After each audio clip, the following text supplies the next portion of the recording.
네. 우리 이 시간에 우리 하나님의 말씀 다 같이 보도록 하겠습니다. 오늘 하나님의 말씀은 누가복음 9장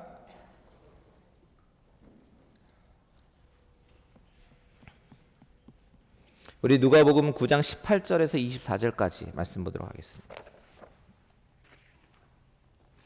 누가복음 9장 18절에서 24절. 제가 가진 성경책은 신약성경 106페이지 있습니다. 신약성경 106페이지 누가복음 9장 18절에서 24절까지입니다. 우리 한 절씩 교독하고 맨 마지막 절 24절은 합독하도록 하겠습니다. 제가 먼저 읽겠습니다. 예수께서 따로 기도하실 때에 제자들이 주와 함께 있더니 물어 이르시되 무리가 나를 누구라고 하느냐?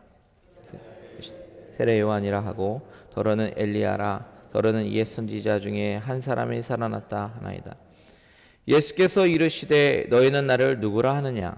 베드로가 대답하여 이르되 하나님의 그리스도시니이다 하니 경고하사 이 말을 아무에게도 이르지 말라 명하시고 이르시되 인자가 많은 고난을 받고 장로들과 대제사장들과 서기관들에게 버림받으여 죽임을 당하고 제3일에 살아나야 하리라 하시고 또 무리에게 이르시되 아무든지 나를 따라오려거든 자기를 부인하고 날마다 제 십자가를 지고 나를 따를 것이니라. 다 같이 있습니다. 누구든지 제 목숨을 구원하고자 하면 잃을 것이요 누구든지 나를 위하여 제 목숨을 잃으면 구원하리라. 아멘. 잠시 기도합니다. 하나님, 이 시간에 주님 앞에 영의 길을 열고 나아가기를 원합니다. 우리 하나님께서 말씀하여 주시되 이 성경 말씀을 통해서 주님의 음성을 듣게 하시고 우리 자신을 보게 하시고 이 세상에서 영향력이 있는 그리스도인으로 우리를 바꿔 주시옵소서. 예수님의 이름으로 기도합니다. 아멘.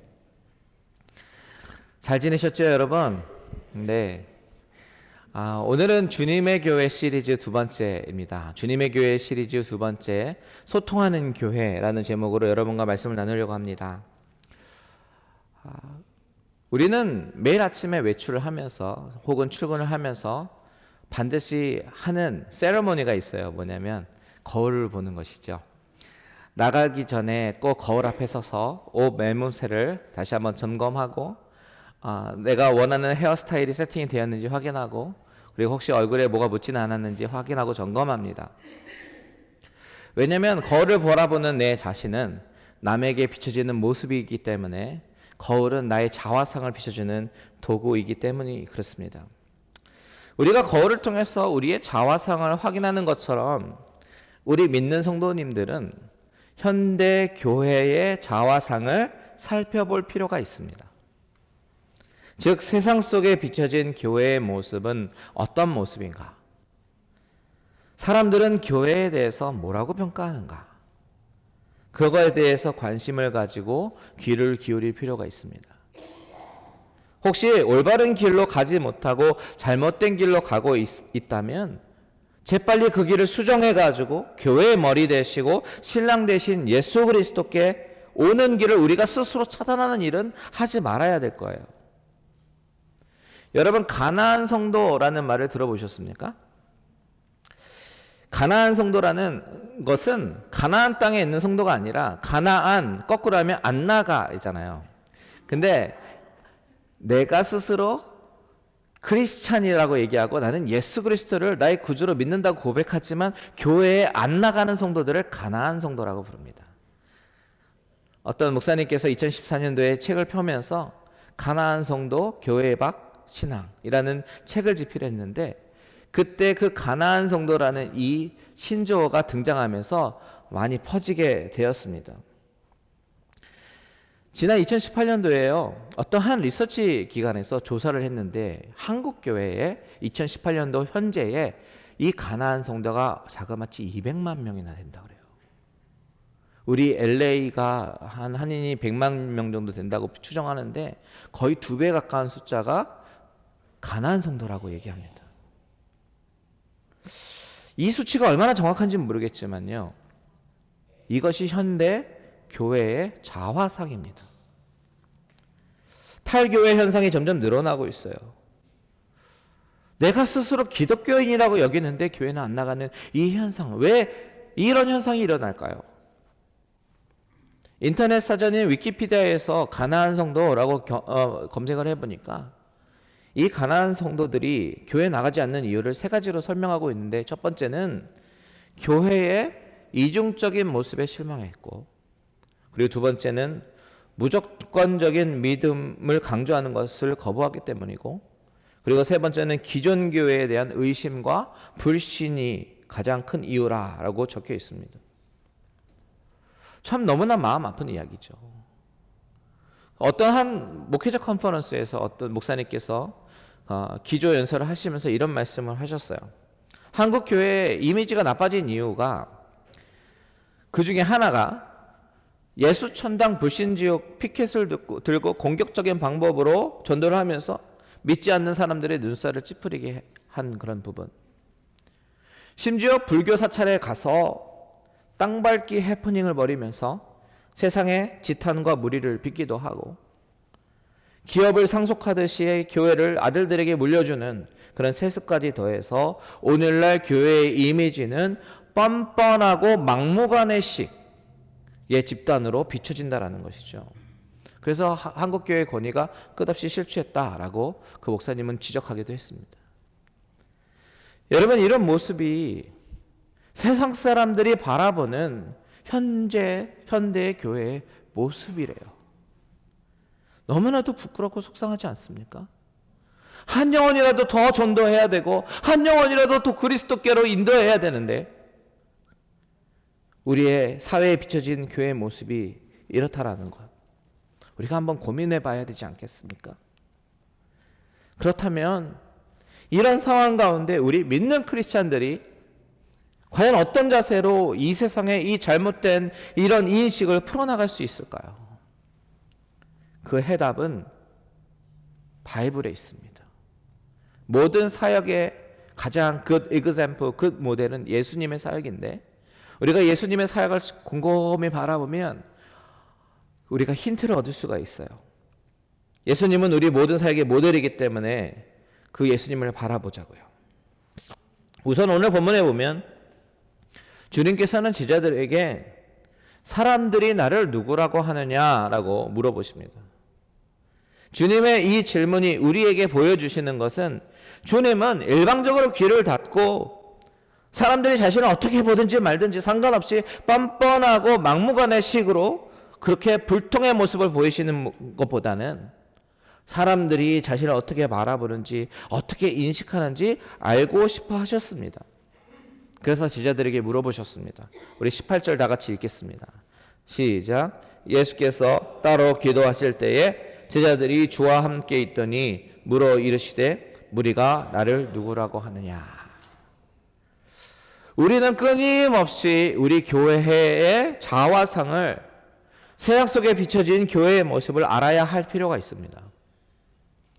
기독교는 진리고 세상은 비진리니까 세상과 닫고 단절하고 교회만 우리끼리만 이렇게 하는 모습은 불통의 모습이 될 것이에요.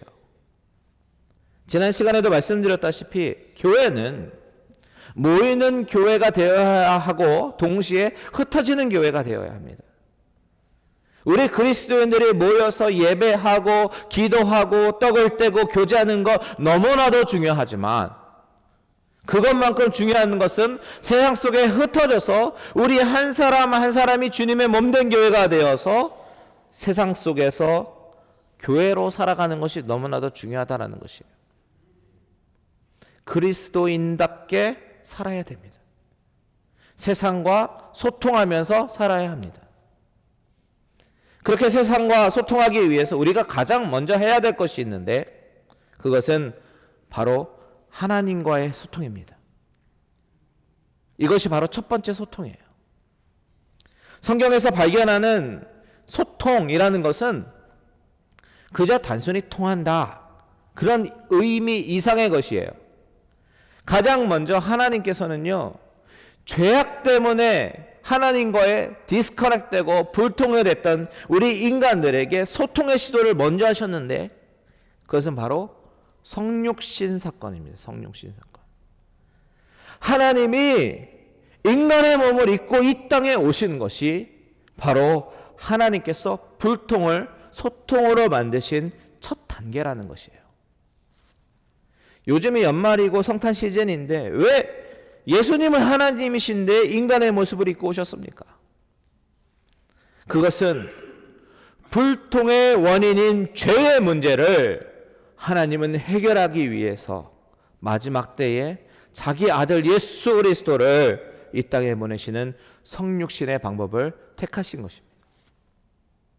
이 부분에 대해서 요한은 뭐라고 설명하냐면 1장 14절에 말씀이 육신이 되어 라고 기록하고 있어요.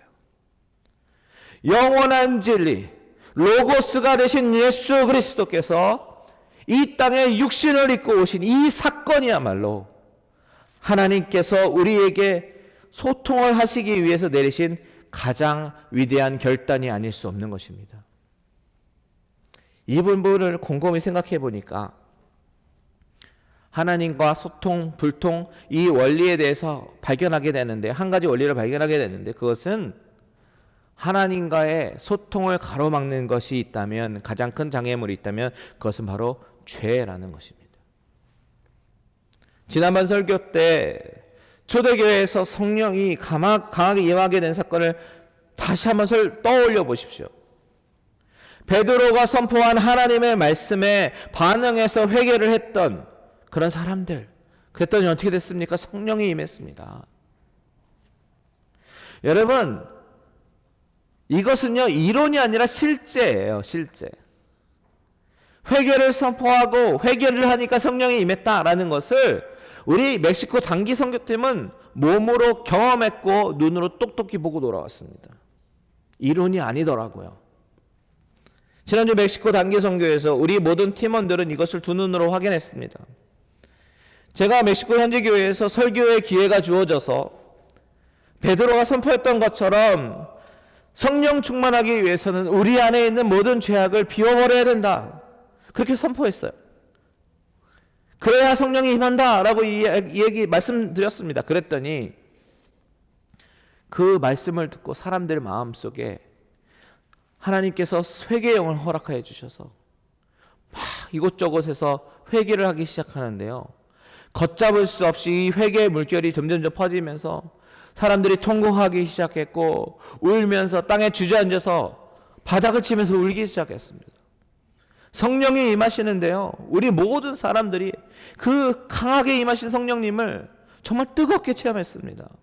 그러면서 그 자리에 있었던 어둠의 영에 사로잡혔던 한 자매의 귀신이 떠나가는 것까지 우리는 보았습니다. 우리 팀원 8명이 다 증인이에요. 죄에 대한 회개의 선포로 인하니까 하나님과 우리와의 막힌담이 회복이 되는 거예요. 성령이 임하셨습니다.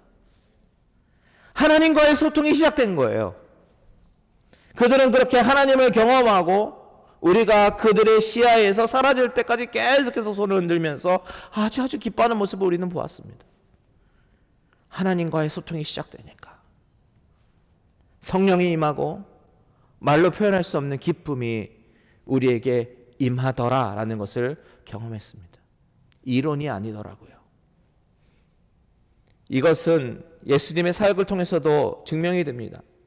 예수님이 사역의 모델이라고 말씀드렸는데 예수님의 사역을 유심히 관찰해 보면 예수님의 사역은요 기도를 통해서 하나님과 끊임없이 소통하시는 모습을 우리는 보게 됩니다. 우리는 바로 이 점을 주목해 봐야 되는 거예요. 주님은 공생애를 시작하시기 전에 광야에서 40일 동안 금식하시면서 기도하셨습니다. 하나님과의 깊은 소통의 시간에 들어가신 거예요. 세상과의 소통에 앞서서 더욱 중요한 것은 하나님과의 소통이구나 라는 것을 보여주는 장면입니다. 그 시간을 통해서 예수님은 하나님께서 이끄시는 대로 성령께서 이끄시는 대로 순종하면서 사역을 잘 감당할 수 있었던 것이죠. 또한 주님은 가르치시는 사역, 복음 전파 사역, 치유 사역, 또 십자가를 지고 가셨던 구속의 사역까지 자신에게 주어진 사역들을 계속해서 감당하시면서 중간중간에 끝까지 놓지 않으셨던 것은 바로 틈틈이 기도하셨던, 그래서 하나님과 소통하려는 모습을 보이셨다라는 것을 우리는 기억해야 됩니다. 오늘 본문 18절 다시 한번 읽어보겠습니다. 본문 18절 시작. 예수께서 따로 기도하실 때에 제자들이 주와 함께 있더니 물어 이르시되 무리가 나를 누구라고 하느냐. 주님이 세상과 소통하기 위해서 물으신 질문에 앞서서 뭐라고 기록합니까? 예수께서 따로 기도하실 때에. 또한 이 본문이 맞춰지자마자 28절에 보니까 또 이런 말씀이 있습니다. 이 말씀을 하신 후 8일쯤 되어 예수께서 베드로와 요한과 야고보를 데리고 기도하시러 산에 올라가서 또 기도하시는 예수님의 모습을 발견하죠. 왜 주님은 이렇게 틈틈이 기도합니까? 바로 하나님과 소통하면서 아버지의 뜻이 어디에 있는지 확인하고 또 확인하고 하나님의 뜻에 순종하기 위해서 나아가시는 그 모습, 그것이 바로 주님의 모습이었다라는 것입니다. 겟세마네 기도를 한번 살펴보세요. 누가복음 22장 42절에 보니까 이런 말씀이 있습니다. 이르시되 아버지여, 만일 아버지의 뜻이거든 이 잔을 내게서 옮기시옵소서. 그러나 내 원대로 마옵시고 아버지의 원대로 되기를 원하나이다. 예수님은 이 잔, 즉 십자가의 고난의 방법이 옮겨줄 수만 있다면 옮기고 싶었던 것이 주님의 기도고 그 주님의 소원이었지만 이내 그러나 내 원대로 마옵시고 아버지의 원대로 되기를 원하나이다. 자포자기 순종, 자기 포기, 자포자기가 아니라 자기 포기와 자기 순종의 모습을 통해서 불통이 아닌 소통을 원하셨던 우리 주님의 모습을 우리는 기억해야 되는 것입니다. 여러분, 이런 주님의 모습을 통해서 우리에게 보여주시는 것이 무엇입니까?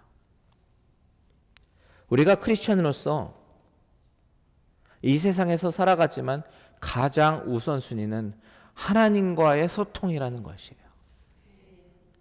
우리가 할 수 있는 소통의 방법은 기도로서 하나님과 소통할 수 있고 또 하나님께서 주신 완벽한 하나님의 말씀인 이 성경 말씀으로도 소통을 할 수가 있습니다.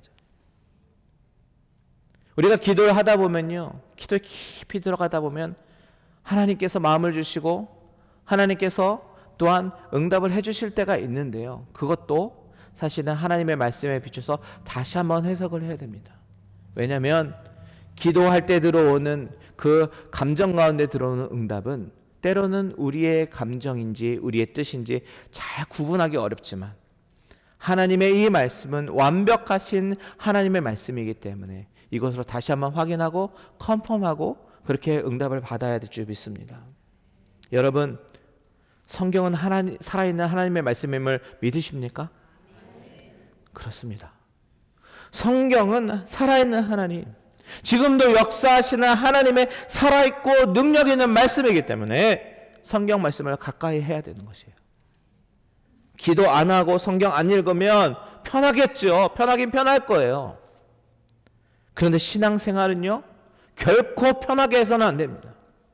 계속해서 시간을 내서 기도하고 말씀을 묵상해야 되는 거예요. 하나님의 뜻을 분별해야 됩니다. 귀찮아도 작정하고 끊임없이 하나님과 소통하고 대화하는 모습을 가질 때에 하나님은 당신의 뜻을 우리에게 보여주시고 하나님의 방법대로 하나님의 뜻대로 인도하실 줄 믿습니다.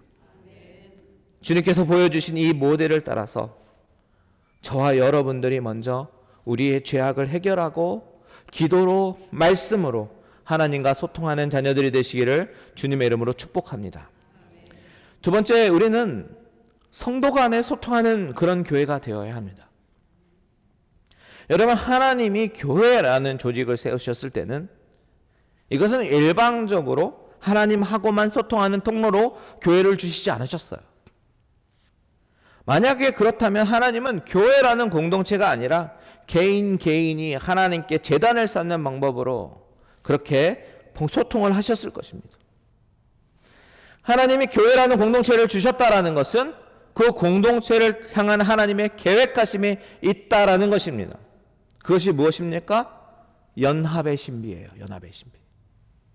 계속해서 말씀드렸지만 교회는 하나님과 연합이 되고 성도 간의 연합이 일어나는 곳이 바로 교회입니다. 예수 그리스도가 십자가에서 돌아가심으로 막힌 담을 허셨습니다. 그것은 하나님과 인간과의 막힌 담을 허신 것이지만 동시에 사람과에도 막힌 담을 허신 줄 믿으시기 바랍니다. 교회 안에서 성도 간의 교제, 성도 간의 사랑, 성도 간의 연합됨은 바로 하나님의 뜻이고 하나님이 원하시는 거예요. 사도 바울은 빌립보서 2장 1절에서 5절 말씀을 통해서 이렇게 말씀합니다.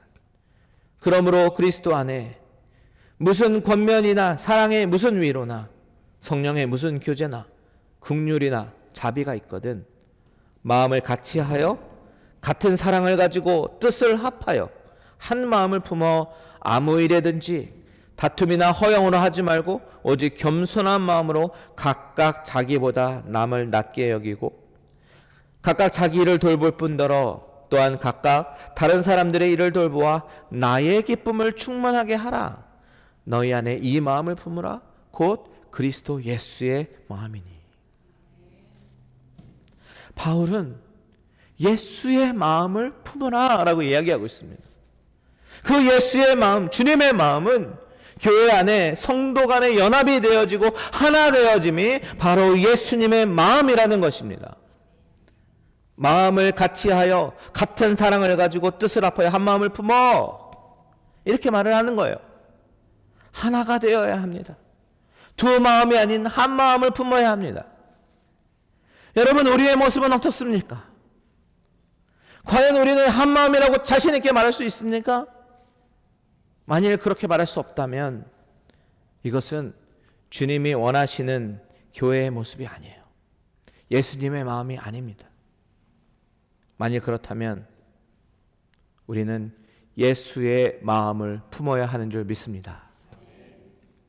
우리가 잘 아는 율동 찬양 가운데 아름다운 마음들이 모여서라는 찬양 너무 잘 아시죠? 그 찬양의 가사를 보니까 아름다운 마음들이 모여서 주의 은혜에 나누며 예수님을 따라 사랑해야지. 우리 서로 사랑해. 하나님이 가르쳐준 한 가지, 내 이웃을 내 몸과 같이 미움, 다툼, 시기, 질투 버리고 우리 서로 사랑해. 여러분, 옆 사람과 한번 고백해 볼까요? 사랑합니다. 주의 사랑으로 사랑합니다. 여러분, 이 고백이 말로만 하는 그런 껍데기 고백이 되지 않기를 주님의 이름으로 축원드립니다. 서로 노력하고 사랑하고 주님과 연합이 되어져서 하나가 되어지는 것처럼 우리 갈릴리 은혜교회도 하나가 되어지고 하나님이 원하시는 교회로 함께 지어져 가는 갈릴리 은혜교회 되시기를 주님의 이름으로 축복합니다. 자, 마지막 세 번째, 교회는 세상과 소통하는 교회가 되어야 합니다. 오늘 맨 처음에 읽었던 누가복음 9장으로 돌아가 보면 주님은 제자들에게 사람들이 나를 누구라고 하느냐라고 물어보십니다. 이 말씀은 마태복음 16장과 마가복음 8장에도 동일하게 기록된 말씀이에요. 앞서도 말씀드렸지만 주님은 우리끼리 그렇게 하지 않으셨습니다. 교회가 세상의 영향력을 잃어버린 이유 중에 뻔뻔하고 막무가내식의 집단, 우리만 옳고 우리만 진리이고 세상과 나는 단절한다, 이런 이미지가 영향력을 잃어버린 이유 중에 하나입니다. 우리는 이제는 세상이 우리를 어떻게 바라보고 있는지를 살펴봐야 돼요.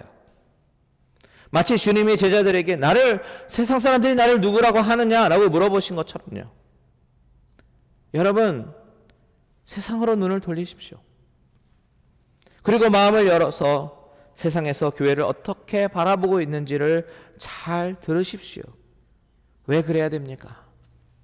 내가 사는 세상은 내가 주님께 받은 사명의 터전이기 때문에 그래요. 곧 예루살렘과 온 유대와 사마리아와 땅끝까지 이르러 내 증인이 되리라 라고 말씀하신 그 사명의 장소가 바로 우리가 발을 디딛고 있는 그 세상이기 때문입니다. 그래서 우리는 거룩한 하나님의 백성으로 세상에서 구별되어 사는 것과 세상과 분리해서 사는 것을 구분할 줄 알아야 합니다. 우리는 세상 속에 사는 사람들이고 세상 속에서 흩어져서 살아야 되는 교회이기 때문에 그 세상 속에서 살면서 증인이 되는 삶, 그것을 살아야 되기 때문에 세상과 죄악과 구별되어서 거룩함을 잃지 않으려고 노력하면서 살아야 되지만 우리는 세상과는 분리해서 살려고 하면 안 됩니다. 주님은 우리에게 세상과 분리해서 살아라라고 말씀하시지 않으셨어요. 오히려 세상과 소통하며 살기를 원하셨습니다. 우리는 세상 속의 교회는 어떤 모습이어야 되는가에 대해서 진지하게 생각하고 고민해 봐야 되는 것입니다. 그렇다면 과연 세상 속의 교회는 어떤 모습이어야 됩니까? 누가복음 9장 23절 다 같이 읽겠습니다. 9장 23절 시작. 또 무리에게 이르시되 아무든지 나를 따라오려거든 자기를 부인하고 날마다 제 십자가를 지고 나를 따를 것이니라. 아멘입니까? 여러분, 예수님을 따라 이 세상에서 살아간다라는 것은 날마다 자기를 부인하고 자기 십자가를 지고 주님을 따르는 삶인 줄 믿으시기 바랍니다. 십자가가 무엇입니까? 형틀이에요, 형틀. 내가 죽어야 하는 것이 바로 십자가입니다. 아주 고통스럽게 죽어야 되는 것이 십자가예요. 이 세상에서 예수님을 따라가는 것이 결코 쉬운 길은 아닐 거예요. 그런데 그 길이 바로 생명의 길인 줄 믿으시기 바랍니다. 나를 부인하는 것 결코 쉽지 않습니다. 십자가를 지는 것 이것도 쉽지 않을 뿐만 아니라 어렵습니다. 왜 십자가를 집니까? 이대로 사는 것이 너무 편한데, 너무 좋은데, 주일에 교회에 나와서 예배드리고 그냥 가는 것이 너무나도 편한데, 좋은데 뭘 십자가를 지어야 되고 뭘 자기를 부인하라고 하십니까? 라고 생각할 수 있어요. 그런데 여러분, 제가 단호하게 말씀드릴 수 있는 것은 그것은 신앙이 아닙니다. 그런 가짜 신앙생활은 진짜 신앙생활처럼 흉내는 낼 수 있지만 열매를 맺을 수가 없어요. 왜냐하면 가짜니까요. 조화는요, 진짜처럼 보이게 만들 수 있어요. 그런데 진짜가 가지고 있는 촉감과 진짜가 가지고 있는 이 특유한 그런 향기, 그리고 열매는 맺을 수가 없는 것이 조화입니다. 그것이 진짜와 가짜의 결정적인 차이입니다. 여러분, 주님이 원하시는 진짜 신앙생활 하시기 원하십니까? 이 세상 속에서 영향력이 있는 크리스천을 살기 위해서는 자기를 부인하고 자기 십자가를 지는 이 제자로서의 삶을 살아야 할 줄 믿습니다. 그렇게 되면 이 세상 사람들이 우리를 다르게 보기 시작할 거예요. 그리고 그렇게 함으로써 우리가 구원의 통로로서의 교회의 역할을 감당할 수 있게 될 것입니다. 사람들이 바라보는 교회가, 야, 믿는 사람들이 더 하던데, 믿는 사람들이 더 사기치고 더 미워하고 더 싸우고 그래서 난 교회 안 갈 거야, 이렇게 가난한 교인들을 양상해내는 그런 장소가 아니라, 저분이 믿는 하나님이라면 나도 알고 싶고 나도 믿고 싶다 라고 고백하게 만드는 저와 여러분들의 삶이 되시기를 축복합니다. 여러분, 기억하십시오. 그렇게 하기 위해서는 먼저 하나님과의 소통이 되어야 하고, 우리 공동체 안에서 사랑으로 연합되고 소통이 되어야 하고, 그리고 우리가 사는 이 세상에서 자기를 부인하고 자기 십자가를 지며 살아가는 제자로서의 삶을 살아갈 때 가능한 것이에요. 하나님이 갈릴리 은혜교회를 이곳에 세우셨습니다. 사탄은 우리를 가만히 두지 않을 것입니다. 어떻게 해서든지 넘어뜨리려고 할 것이에요. 시험거리를 줄 것입니다. 하나님과의 굳건한 그 관계 아래서 사탄의 장난에 놀아나지 말고 믿음의 굳건한 반석 위에서 세워진 교회 가운데 우리 한 사람 한 사람을 통해서 같이 한 마음으로 사랑으로 함께 지어져가는 공동체, 세상에서 소통하며 영향력을 끼치는 그런 갈릴리 은혜교회 되시기를 주님의 이름으로 축원드립니다.